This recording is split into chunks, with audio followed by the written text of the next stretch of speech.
అమ్మాయిని ఇవ్వటం ఖాయం. ఈ ఎదుర్కోలు చక్కగా జరుగుతుంది, రేపు కళ్యాణం చేస్తాం. కానీ చిట్ట చివరిగా ఒక్క ప్రశ్న అడుగుతున్నారు, మీరు నిజాయితీగా జవాబు ఇవ్వండి. పోయిన కల్పంలో సీతని లంక నుంచి తిరిగి తీసుకొని వచ్చిన తరువాత సీత నీకోసం నేను యుద్ధం చెయ్యలేదు అన్నాడే మీ రాముడు.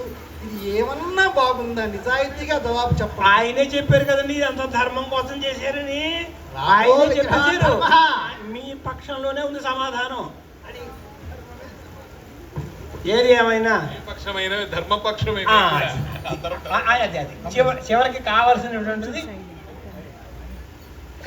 విషయం ఏమిటంటే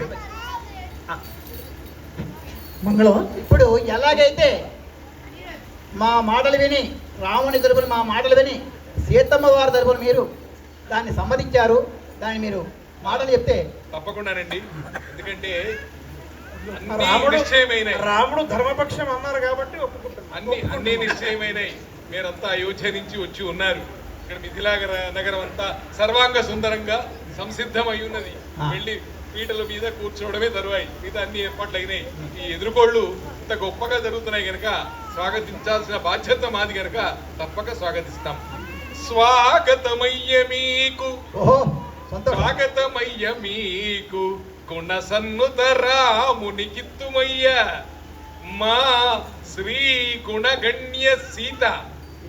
ఇక చేకొన శ్రీ రఘురామచంద్రునిన్ వేగమే పెండ్లి వేదికకు వేడుకగాగుని పోదుమయ్య. సత్యోకము లోకమంతటికిని ఒప్పుగా కల్గజేయ ఇద్దరి. మనం అందరము కూడా పిల్లల తల్లిదండ్రులు మాతాపితరులు ఇక్కడ ఉన్నారు. ఇప్పుడు సిద్ధాంతం, ఇందాక పూర్వపక్షం చెప్పాం కనుక ఇప్పుడు సిద్ధాంతం చెప్తున్నాం.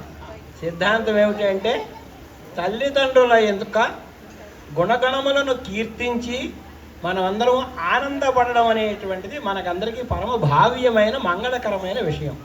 కనుక వారు ఏం చెప్పినా మేమేం చెప్పినా వ్యాజస్తుతి వ్యాజాల అనేటువంటి అలంకారాలు ఉన్నాయి.